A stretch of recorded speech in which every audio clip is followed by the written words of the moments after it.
From our archives, the Billy Graham Classics. தேவன் யார்? அவர் யாரை போன்றவர்? அவர் இருக்கின்றார் என்பதை எப்படி நிச்சயித்து கொள்ள முடியும்? எப்பொழுது அவர் ஆரம்பித்தார்? நாம் அவரை அறிய முடியுமா? எல்லா மனிதரும் இக்கேள்விகளை சத்தமாகவோ அல்லது தனக்குள்ளேயோ கேட்டிருப்பார்கள். காரணம், நம்மை சுற்றியிருக்கும் உலகை பார்த்தால் சிருஷ்டிப்பை கண்டு அதிசயப்படாமல் இருக்க முடியாது. நாம் வாழ்வின் அற்புதங்களையும் மரணத்தின் மர்மத்தையும் பூக்கும் மரங்களின் மகிமையையும் நட்சத்திரங்களால் நிறைந்த ஆகாயத்தின் பிரகாசமான பரப்பளவையும் தினந்தோறும் காண்கிறோம். யார் இவைகளையெல்லாம் உருவாக்கியவர்? எல்லாம் அதனதின் இடத்தில் இருக்கும்படியாக புவியீர்ப்பு விசையை பெற்றெடுத்தவர் யார்? யார் காலங்களின் அட்டவணையையும் காலையையும் மாலையையும் கட்டளையிட்டது? அண்ட சராசரங்களின் முடிவற்ற தன்மையை பற்றி என்ன? இவையெல்லாம் இருக்கின்றது அல்லது இருந்தது அல்லது இன்னும் இருக்கும் என யாரோ கூறியதை நம்மால் உண்மையாக விசுவாசிக்க முடியுமா? நமக்கு கூடுமான ஒரே பதில் என்னவென்றால், நாம் காணக்கூடிய இவையும் இன்னும் அநேகமானதும் உன்னதமான சிருஷ்டிகளின் கிரியைகள் ஆகும். ஒரு கை கடிகாரத்தை வடிவமைத்து இருப்பது போல இந்த பூமியையும் துல்லியமாக ஒரு மாபெரும் வடிவமைப்பாளர் செய்திருக்கின்றார். நாம் அவரை தேவன் என்று அழைக்கின்றோம். அவருடைய பெயரோடு முழு மனித இனமும் பரிச்சயமாய் உள்ளது. நாம் சிறுவயதிலிருந்தே அவரது பெயரை சுவாசித்துள்ளோம். வேதாகமம் நாம் பேசும் தேவனை பற்றியும் நாம் பாடும் தேவனை பற்றியும் எல்லா ஆசீர்வாதங்களும் தன்னிலிருந்து புறப்பட்டு வருபவருமாகிய தேவனை பற்றியும் கூறுகின்றது. அவரே இந்த உலகை உருவாக்கி நம்மை அதில் வைத்துள்ளார். நாம் தேவனுடைய விதிகளால் ஆளாதபடி பூமியிலிருந்து விண்வெளியை ஆராய முடியாது. நீங்கள் கேட்கலாம், யார் அவர்? அவர் எங்கே உள்ளார் என்பதை அறிந்துள்ளோம். நாம் நமது வாழ்வின் பெரும் பிரச்சனை மற்றும் சோதனை நேரங்களில் அவரை கூப்பிடுகின்றோம். சிலர் நமது சிந்தனைகள் விழித்தெழும்பும் பொழுதெல்லாம் அவரது சிந்தனையை அனுமதிக்க முயற்சிக்கின்றோம். மற்றவர்கள் தேவன் இல்லை, ஆகவே விசுவாசிப்பதில்லை என்று கூறுகின்றார்கள். இன்னும் சிலர் அவரை பற்றி விளக்குங்கள், நாங்கள் ஒருவேளை அவரை ஏற்றுக்கொள்ளலாம் என்று கூறுகின்றனர். உலக வரலாற்றின் தற்போதுள்ள முக்கிய காலகட்டத்தில் உள்ள யாவரும் ஆச்சரியப்படுகின்றார்கள். தேவன் யாரை போன்றவர்? அது மிகவும் எளிதாக கூறப்பட்டுள்ளது. தேவன் இயேசு கிறிஸ்துவை போலுள்ளார். இயேசு பூமிக்கு வந்து தேவனை காணக்கூடியவராக செய்து நமது மீட்பரானார். அதேபோல் அவர் பரலோகத்திற்கு திரும்ப சென்றபொழுது அவர் பரிசுத்த ஆவியானவரை விசுவாசிகளுக்குள் வசிக்கும்படியாக அனுப்பி அவர்களை பலப்படுத்தி கிறிஸ்துவை அவிசுவாசமான உலகிற்கு காணும்படி செய்தார். நீங்கள் இப்படியாய் உணர்வீர்கள் என்றால் உங்கள் வாழ்வு முழுவதிலும் தேவனை பற்றி கேட்டு தேவனை பற்றி பேசி, ஆனால் இன்னும் யாரோ ஒருவர் உங்களிடத்தில் தேவனை பற்றி விளக்க விரும்புகின்றார்களா? அவர் மீது மாத்திரம் உங்கள் நம்பிக்கையை வைக்க விரும்புகின்றார்களா? உறுதியான விளக்கங்களை இப்பொழுது காண்போம். நம்மை உபத்திரவப்படுத்தும் எந்த ஒரு பிரச்சனையின் வேறாக தேவனை பற்றிய அறிவு இல்லாமல் இருப்பதும் மனிதன் தேவனுக்கு கீழ்ப்படிய மறுப்பதுமாக உள்ளது. தேவனுடைய பிரமாணங்களை அறிந்து கொள்ள விரும்பாமல் இருப்பதும் அதற்கு கீழ்ப்படியாமல் இருப்பதும் நமது ஆத்துமாக்களின் மீது பெரும் பாரத்தை வைத்துள்ளது. ஆகவே நாம் அவரை பற்றி முடிந்ததெல்லாவற்றையும் கற்றுக்கொள்வோம். நாம் இந்த அறிவுக்காக எங்கே செல்ல வேண்டும்? நம்மில் யார் நமக்கு உண்மையை கூற முடியும்? நாம் எல்லாருக்கும் முடிவடையக்கூடிய சிருஷ்டிகள் அல்லவா? தேவன் தம்மை பற்றி இந்த உலகில் பேசுவதற்கு ஏதாவது ஒரு நபருக்கு அதிகாரம் அளித்துள்ளாரா? இல்லை.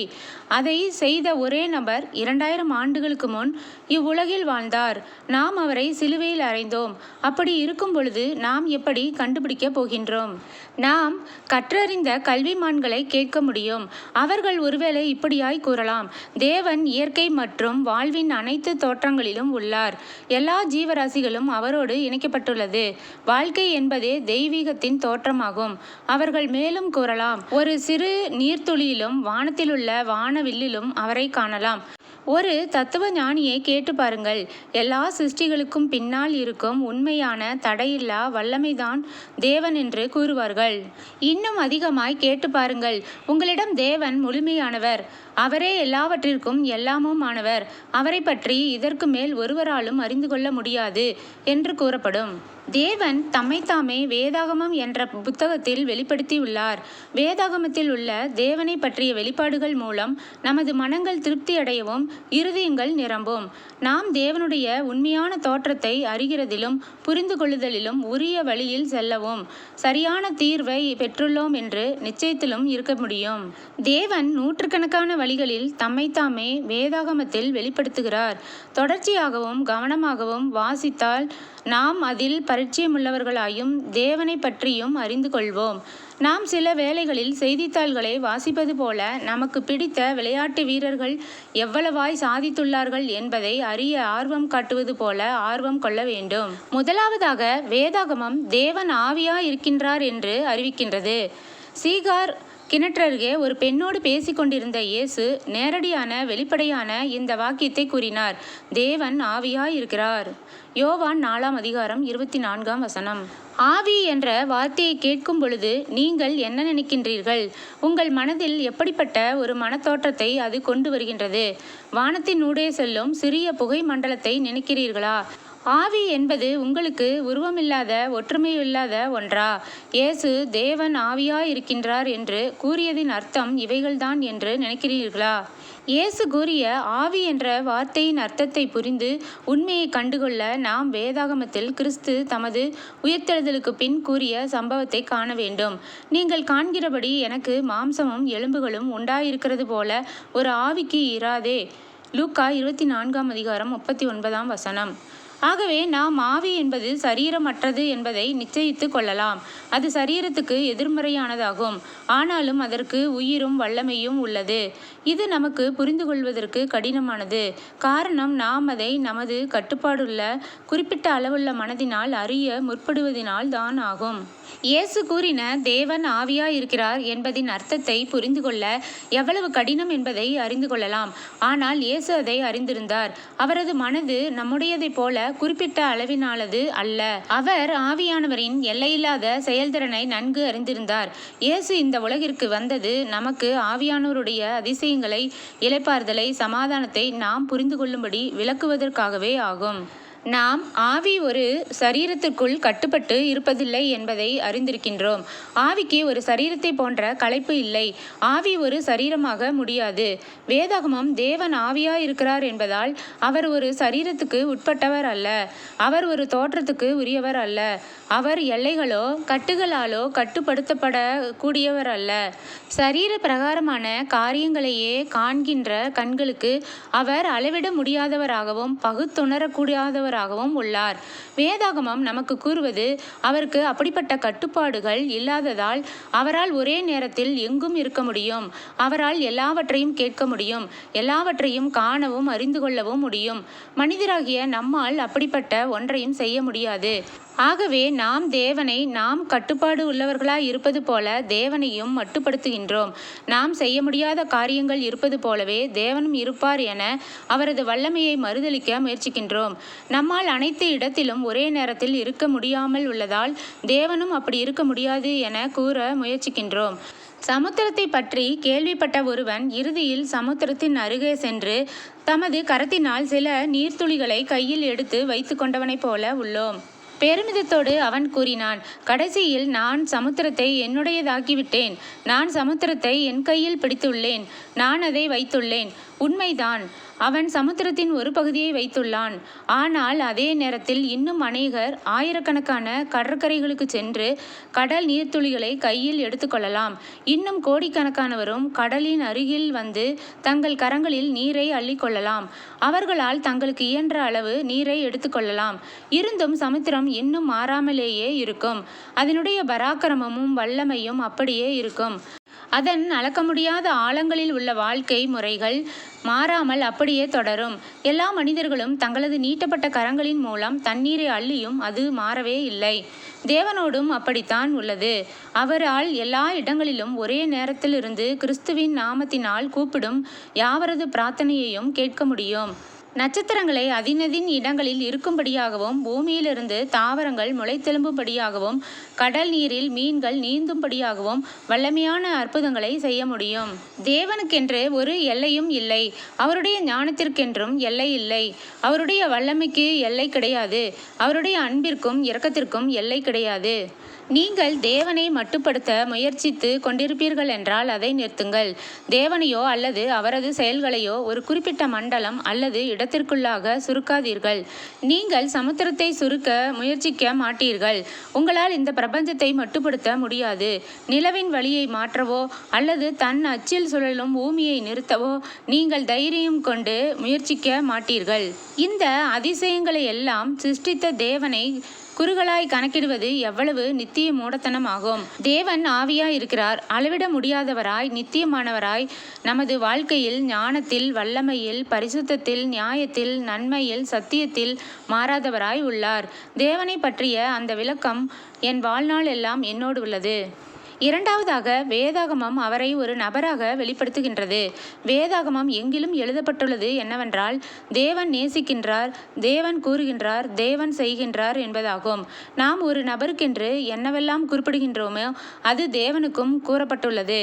ஒரு நபர் என்பவர் உணர்கின்றார், சிந்திக்கின்றார், வாழ்த்துகின்றார், விரும்புகின்றார், ஒரு ஆழ்த்தத்துவத்துக்குரிய எல்லாவற்றையும் செய்கின்றார். ஆழ்தத்துவமானது ஒரு சரீரத்தின் மூலமாகத்தான் அடையாளம் காணப்பட வேண்டும் என்று இல்லாமல் இருப்பதற்கு நமக்கு வெளிப்பாடு தேவையில்லை. தேவன் ஒரு சரீரத்தினால் கட்டுப்பட்டவர் அல்ல.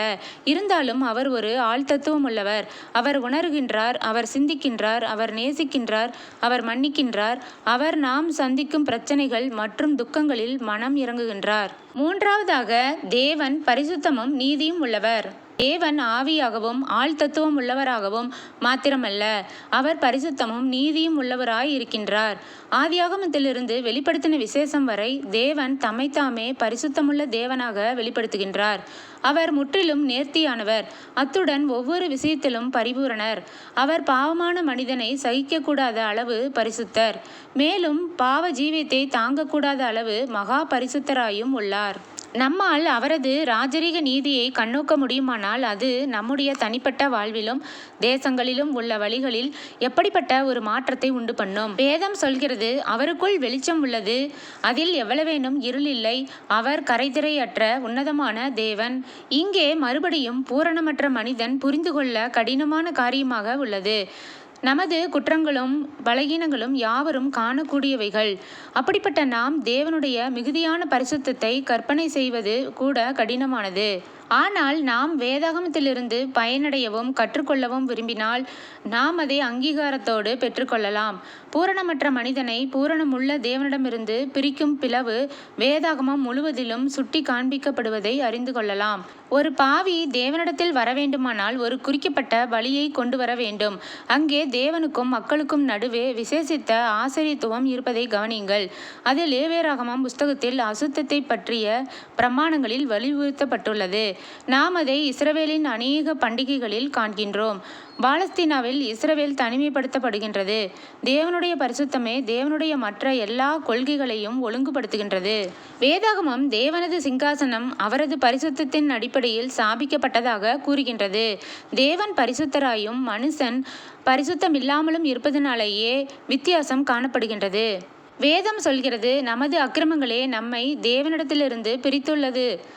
அதாவது அவருடைய முகம் நமக்கு மறைக்கப்பட்டு நாம் அவரை கூப்பிடும் பொழுது அவர் கேட்காதவாறு முற்றிலுமாய் பிரிக்கப்பட்டுள்ளோம்.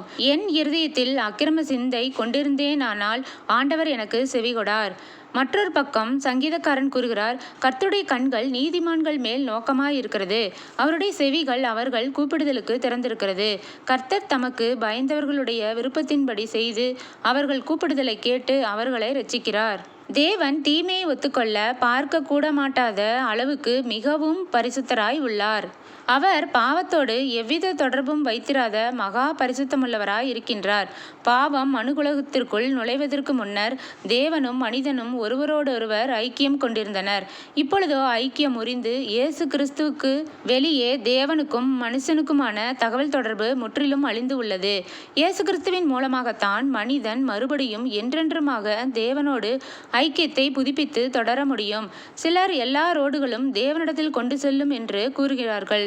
ஆனால் இயேசு கூறியுள்ளார், நானே வழியும் சத்தியமும் ஜீவனுமாயிருக்கிறேன். என்னை அல்லாமல் ஒருவனும் பிதாவினிடத்தில் வரான். யோவான் 14:6. அவர் மேலும் கூறுவது, நானே வாசல். என் வழியாய் ஒருவன் உட்பிரவேசித்தால் அவன் இரட்சிக்கப்படுவான். அவன் உள்ளும் புறமும் சென்று மேய்ச்சலை கண்டடைவார். யோவான் 10:9. தேவனுடைய பரிசுத்த தன்மையிலேயே நாம் கிறிஸ்துவின் மரணத்திற்கான காரணத்தை காண்கின்றோம். இயேசு ஒருவர் மாத்திரமே முழு உலகின் பாவங்களையும் சுமப்பதற்கு நல்லவராக, பரிசுத்தராக, வல்லவராக இருந்தார். தேவனுடைய பரிசுத்தம் பாவத்திற்காக மிக சரியான தண்டனையை எதிர்பார்த்தது. தேவனுடைய அன்பு இயேசு கிறிஸ்துவை இந்த தண்டனையை ஏற்றுக்கொள்ளும்படி செய்தது. அத்துடன் அது மனிதனுக்கு இரட்சிப்பை அளிக்கின்றது. நாம் வழிபடும் தேவன் பரிசுத்தராயும் நல்லவராயும் இருக்கின்றபடியால், நீதியுள்ள தேவனாய் இருக்கின்றபடியால் அவர் தமது ஒரே பேரான குமாரனை அனுப்பி நாம் என்றென்றுமாய் தேவ ஐக்கியம் கொள்ள வழி திறந்திருக்கின்றார். 4வதாக, தேவன் அன்பாக இருக்கிறார். தேவனுடைய மற்ற குணாதிசயங்களைப் போலவே தேவன் அன்பாகவே இருக்கின்றார் என்று வேதம் விளக்குகிறது. அன்பு என்ற பதத்தை உபயோகப்படுத்தும் பொழுது நாம் எப்பொழுதுமே எதை அர்த்தம் கொள்கின்றோம் என நிச்சயிப்பதில்லை. இந்த வார்த்தை நமது மொழிகளில் அதிகமாய் தவறாய் பயன்படுத்தப்படும் வார்த்தைகளில் ஒன்றாய் உள்ளது. நாம் அன்பு என்ற வார்த்தையை அடிப்படையானதும் உயரிய மனித உறவுகளையும் குறிக்க பயன்படுத்துகின்றோம். நாம் ஊர் சுற்றுவதை நேசிக்கின்றோம். நாம் சாக்லேட் கேக் சாப்பிடுவதை நேசிக்கின்றோம். நாம் நமது புதிய காரை நேசிக்கின்றோம். அல்லது நமது வீட்டின் வால்பேப்பரின் அலங்காரத்தை நேசிக்கின்றோம் என கூறலாம். ஏன் நாம் நமது அண்டை அயலகத்தாரை நேசிக்கின்றோம் என்று கூட கூறுகின்றோம். ஆனால் நம்மில் அநேகருக்கு அது அவ்வளவு அர்த்தமுள்ளதாக இருப்பதில்லை. ஏதோ சொல்லிவிட்டு அதை அப்படியே விட்டுவிடுகின்றோம். ஆகவே தேவன் அன்பாகவே இருக்கின்றார் என்று வேதம் கூறுவதை உண்மையாக புரிந்து கொள்ள இருப்பதில் ஆச்சரியமில்லை. தேவன் அன்பாகவே இருப்பதால் எல்லாமே இனிமையானதாய், அழகானதாய், மகிழ்ச்சியானதாய், ஒருவரும் தங்கள் பாவங்களுக்கு தக்கதாய் தண்டிக்கப்பட மாட்டார்கள் என்பதாய் நினைத்து தவறாதிருங்கள். தேவனுடைய பரிசுத்தம் அனைத்து பாவங்களும் தண்டிக்கப்பட வேண்டும் என எதிர்பார்க்கின்றது. ஆனால் தேவனுடைய அன்பு பாவம் நிறைந்த மனிதனுக்கு மீட்பின் திட்டத்தையும் வழியையும் அருளுகின்றது. தேவனுடைய அன்பு கிறிஸ்துவின் சிலுவையை தந்து அதன் மூலம் மனிதன் பாவ மன்னிப்பையும் சுத்திகரிக்கப்படுதலையும் பெற்றுக்கொள்ளவும் உதவுகின்றது. தேவனுடைய அன்பே இயேசு கிறிஸ்துவை சிலுவைக்கு அனுப்பினது. தேவனுடைய மாபெரும் அன்பை ஒருபொழுதும் கேள்வி கேட்காதிருங்கள். தேவனுடைய பரிசுத்தத்தைப் போலவே அன்பும் அவரது ஒரு பகுதியாக மாறாததாக உள்ளது. உங்களுடைய பாவங்கள் எவ்வளவு பயங்கரமானதாய் இருந்தாலும் தேவன் உங்களை நேசிக்கின்றார். தேவனுடைய அன்பு மாத்திரம் இல்லாதிருந்தால் நம்மில் ஒருவருக்கும் எதிர்கால வாழ்க்கையை குறித்த சந்தர்ப்பமே இராது. ஆனால் தேவன் அன்பாகவே உள்ளார். அத்துடன் நமக்கான அவரது அன்பு நித்தியமானது. நாம் பாவிகளாய் இருக்கையில் கிறிஸ்து நமக்காக மரித்ததினாலே தேவன் நம்மேல் வைத்த அன்பை விளங்க பண்ணுகிறார். ரோமர் 5:8. தேவனுடைய அன்பு மற்றும் மன்னிப்பை குறித்த வாக்குத்தத்தங்கள் அனைத்தும் மனித வார்த்தைகளினால் கூறுவது போல அவைகள் உண்மையானவைகள், நிச்சயமானவைகள் மற்றும் சாத்தியமானவைகள். ஆனால் பரந்த பெருங்கடலை முதன்முறையாய் காண்பது போல தேவனுடைய அன்பை நாம் அனுபவிக்க துவங்கும் பொழுதே முழு பரிமாணத்தையும் அழகையும் கண்டுகொள்ள ஆரம்பிக்கலாம். நீங்கள் தேவனோடு சமாதானத்தை உண்மையாய் ஏற்றுக்கொண்டு அதை அனுபவியாத வரையிலும் யாரும் உங்களுக்கு அதன் அதிசயங்களை விவரிக்க முடியாது. நீங்கள் தேவனை விசுவாசிப்பதின் மூலமாக அவரது குமாரனும் கர்த்தருமாகிய இயேசு கிறிஸ்துவின் மீதான விசுவாசத்தினால் ஏற்றுக்கொள்ள வேண்டும். அத்துடன் அது நடைபெறும் பொழுது அங்கே சந்தேகத்திற்கான எவ்வித அறிகுறியும் இராது. தேவன் உங்கள் இருதயத்தில் உள்ளாரா இல்லையா என நீங்கள் கேள்வி கேட்க வேண்டியது இல்லை. நீங்களே அதை அறிந்து கொள்ள முடியும். தேவனை பற்றி மற்றவர்கள் யார் கூறுவதையும் எடுத்துக்கொள்ளாதிருங்கள். அவரை நீங்களே கண்டுகொள்ளுங்கள். அதன்பின் நீங்களே அவர் நிச்சயமாக உள்ளார் என்பதை உங்கள் இருதய துடிப்புகளில் ஏற்படும் அதிசயமான கதகதப்பான தொடுதலினால் அறிந்து கொள்வீர்கள். ஆமேன். ஃபீஸ்ட் ஆஃப் ஹெவன் யூடியூப் சேனலை சப்ஸ்கிரைப் செய்யுமாறு அன்புடன் கேட்டுக்கொள்கிறேன். கமெண்ட் எழுத மறவாதீர்கள். உங்களுடைய நண்பர்களுக்கும் ஷேர் செய்யுங்கள். God bless you. ஆமேன்.